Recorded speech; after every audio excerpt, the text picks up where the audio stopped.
Allah, Allahu, Allahu, Allahu, Allah. Assalamualaikum warahmatullahi wabarakatuh. Alhamdulillahirabbil alamin.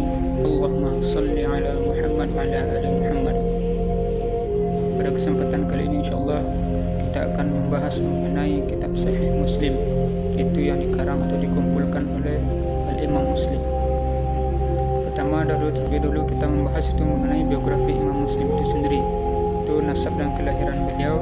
Nama lengkap beliau adalah Muslim bin Al-Hajjaj bin Muslim bin Nuar bin Qushaysh Al-Qushairi An-Naisaburi. Qushairi adalah sebuah kabilah Arab yang dikenal, sedangkan Naisaburi adalah sebuah kota yang masyhur di wilayah Khurasan. Kota ini termasuk kota terbaik di wilayah tersebut, kota yang terkenal dengan ilmu dan kebaikannya pada masa itu. Imam Muslim dilahirkan di Naisaburi pada tahun 206 Hijriah atau 821 Masehi. Ayah beliau adalah Abu Al-Husain yang bergelar Al-Hafiz Al-Mujawwid Al-Hujjah As-Sadiq, di mana ayah Imam Muslim ini adalah seorang ulama yang terkenal pada masa itu yang memiliki keilmuan yang tinggi. Lalu mengenai masa kecil Imam Muslim. Imam Muslim dibesarkan di rumah yang penuh dengan ketakwaan, kesalehan dan ilmu, di mana ayah beliau Hajjaj bin Husain Al-Qushairi adalah seorang yang mencintai ilmu, yang sangat rajin dalam mendidik anaknya dengan ilmu, sehingga Imam Muslim mewarisi ilmu dari ayah beliau. Imam Muslim dalam ihlah ilmiahnya itu memulai perjalanan belajarnya di usia belia, yaitu perjalanan pelajaran beliau yang pertama kali itu pada usia 18 tahun. Mulai saat itu Imam Muslim mulai serius mempelajari ilmu hadis Nabi sallallahu alaihi wasallam, di mana seperti perkataan Imam Az-Zahabi, di mana kali pertama ia mendengar kajian sunnah hadis adalah saat usianya menginjak 18 tahun. Ia belajar dari Yahya bin Yahya At-Tamimi. Lalu mengenai guru-guru Imam Muslim.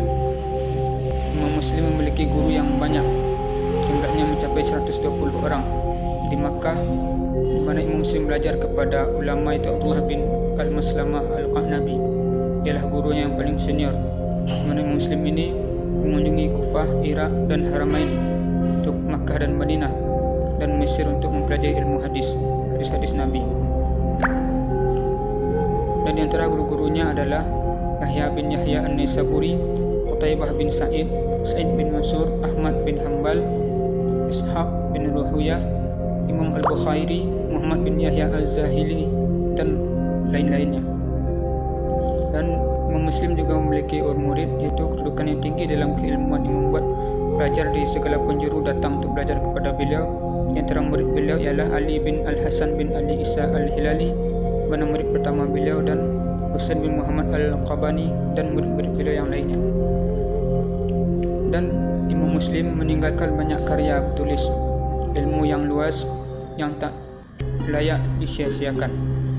Dari sekian banyak karya beliau, ada yang masih ada hingga sekarang dan ada yang sudah tidak ada atau hilang. Di antara karya beliau yang ada adalah yang pertama itu Sahih Muslim, yaitu At-Tamyiz, Al-Ilal, Al-Wuhdan, Al-Afrad, Al-Aqran, dan karya-karya beliau lainnya.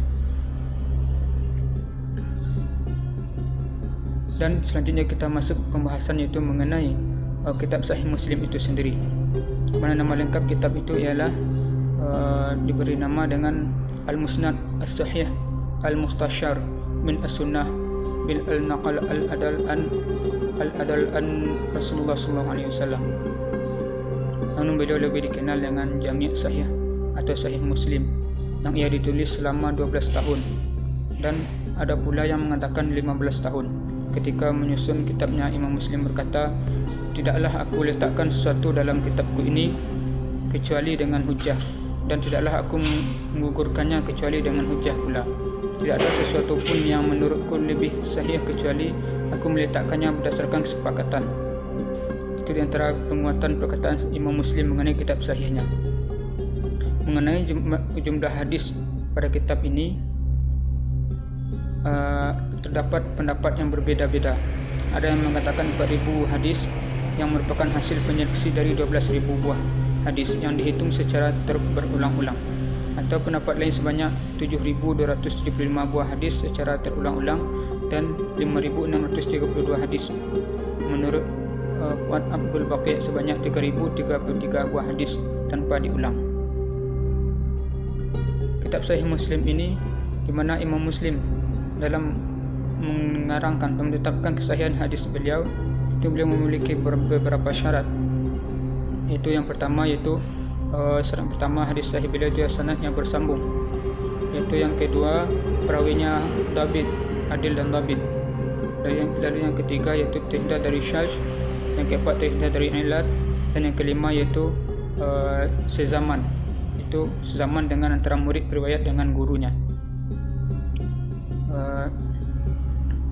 Dan keistimewaan antara kitab Sahih Muslim ini yaitu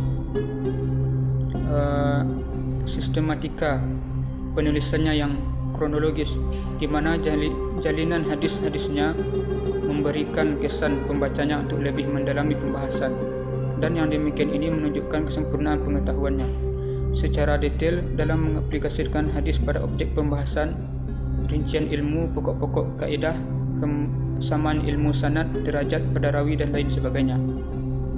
Imam Muslim tidak melakukan pemotongan hadis dalam kitab sahihnya sesuai dengan bab-babnya sebagaimana dilakukan oleh Imam Bukhari, tetapi dia meriwayatkan hadis itu secara lengkap dan utuh tanpa dibagi-bagi dengan sanadnya yang berbeda-beda.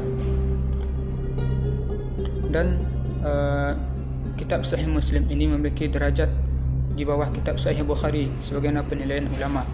Itu perbedaannya dengan kitab Sahih Bukhari ialah di mana Imam Muslim ini pada syarat kelima yaitu Imam Bukhari mewajibkan dalam penyeleksi kesahihan hadisnya itu bertemunya antara guru dan murid, itu satu majlis atau bertemunya dalam periwayatannya. Sedangkan Imam Muslim cukup dengan sezaman. Dan perbedaan keduanya itu kitab Sahih Bukhari dengan kitab Sahih Muslim, itu kitab Sahih Muslim lebih terstruktur itu mengenai pembahasannya daripada kitab Sahih Bukhari. Selanjutnya yaitu antara pujian ulama mengenai kitab Sahih Muslim itu yaitu antara perkataan Ahmad bin Salamah mengatakan bahasanya, aku melihat Abu Zur'ah dan Abu Hatim lebih mengunggulkan Muslim dalam pengetahuan sahih dibanding ulama-ulama di zamannya. Dan Imam Muslim di mana usia beliau, Imam Muslim bisa dikatakan tidak panjang, hanya 55 tahun. Beliau wafat dan dimakamkan di Naisaburi pada tahun 261 Hijriah atau 875 Masehi, di mana Imam Muslim ini meninggalkan banyak ilmu, itu karangan karya-karya beliau yang bisa dimanfaatkan oleh umat Islam saat ini, di mana Sahih Muslim menjadi rujukan bagi umat Islam pada saat ini dalam menetapkan hukum-hukum Islam sebagai pedoman dalam menjalankan sunnah-sunnah Rasulullah. Mungkin itu yang dapat saya sampaikan, semoga bermanfaat bagi kita semua. Wabillahi taufiq wal hidayah. Wassalamualaikum warahmatullahi wabarakatuh.